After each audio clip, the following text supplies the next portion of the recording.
Pagkatapos ko nga paliguan yung tita ko ay ganito na nga yung nangyari. Nagdadabog na nga siya tapos naghahagis ng kung ano-ano. Mabuti na nga lang at hindi ako tinamaan lalo nung hinagis niya dito yung supply at buti na lang doon tumama sa may bintana at hindi lumusot. Alas 6 pa nga lang ng umaga ay ginising na ako ni mama. Actually, araw-araw alas 6 na ako ginigising. Pero kaninang alas 3 ng madaling araw ay ginising niya na rin ako dahil nga puno na yung diaper niya at kailangan niyang palitan. So, nung pagkagising niya sa akin ng alas 6, nasamahan ko na siya sa CR tapos naligo na ako para naman mabuhay yung dugo ko at magising nga dahil marami pa akong gagawin. Ito nga kasing mga sinampay na nilabhan ko kahapon ay pinapasok nga ni mama at pinasilong dahil baka nga daw umulan. Kaya kaninang umaga ay nilabas ko ulit para maarawan at siguradong matuyo para hindi mag-amoy kulog. Dati nga kapag may mga inuutos sa akin si mama ay hindi ko nga sinusunod. Ginagawa ko na lang siya kapag halimbawang may time na, pero ngayon isang sabi niya lang ay ginagawa ko na agad dahil nga ayokong ma-stress siya. Kaya nga kahapon pa ako hindi makapag-live selling dahil nga sa dami ng ginagawa. Medyo nakakapagod pero kinakaya naman. Basta ang importante lang sa akin ay bawal nga ma-stress si mama para hindi maging malala yung sitwasyon niya. So dito nga sa may gate, medyo malakas na yung sikat ng araw kaya naman dito ko na hinilera itong mga makakapal na damit at jogging pants. Pagkatapos ko nga dito ay kukuhanin ko na nga yung mga plato, yung mga baso na pinagamitan ng tita ko na may psychological disorder. Tinatali nga pala namin to dahil nga dati lumabas na siya tapos ang layo ng narating niya. Parang mula dito hanggang hindi ko malaman kung Norsagaray ba, Cavite, basta ganun. Medyo bata pa kasi ako noon, grade 1 ako noon.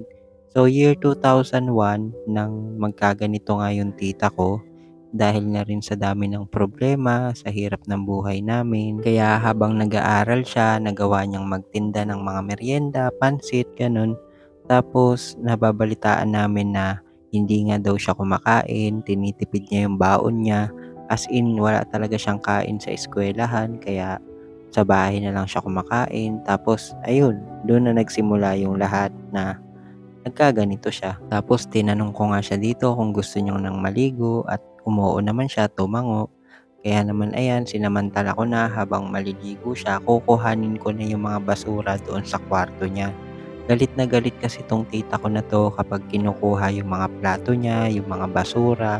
Ayaw niya kasi ng, ewan ko, siguro parang iniisip niya, yun na lang yung libangan niya, yung mga basura niya, nilalaro niya. Kaya lang kasi syempre, mahirap naman pagka hindi natin to kinuha at mas lalo pa siyang baka magkasakit pa. Kaya minamadali ko yung kilos dahil baka mamaya nga ay pumunta siya dito bigla dahil nga nakakakutob siya na kukuhanin yung basura niya.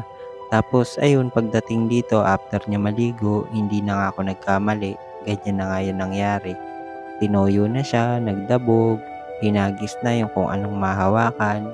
Kaya yung bahay pala na to ay hinati sa tatlo dahil nga para daw sa mga kamag-anak na titira kasi nga pinatira lang naman kami dito ng hipag ni mama. Tapos ayun, dito namin siya dinala sa pangatlong pinto dahil nga naghahagis siya ng kung ano-ano. Kung dati magkakasama kami sa isang bahay, naalala ko kung ano yung mahawakan niya, talagang pinupukol niya sa ulo ni mama, sa amin. Minsan nga lata ng sardinas, ipupukol niya rin, mabuti na lang at malayo sa akin.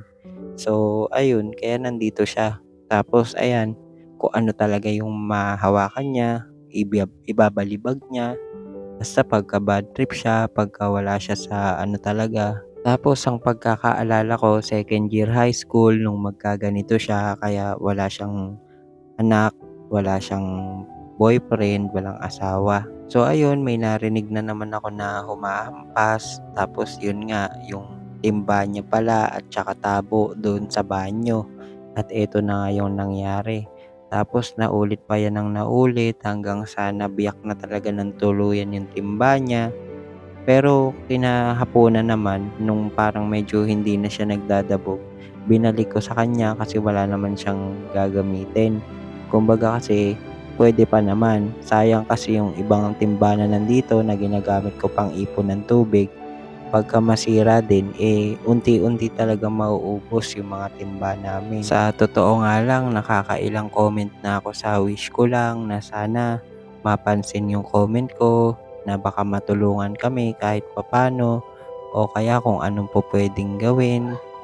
Basta, pero hindi naman ako tumitigil magdasal. Palagi ko naman pinagdadasal na si Lord na sanang bahala sa'min kung ano man yung mangyayari, kung anong kahihinatnan ng buhay ko, gano'n. Gusto ko nga lang din palang magpasalamat kay Ma'am Elaine, ayan, kay Conse Elaine dahil sinubukan kong mangutang sa kanya kanina at sabi ko nga babayaran ko na lang kapagka may nakuha na ako sa financial assistance na in-applyan ko.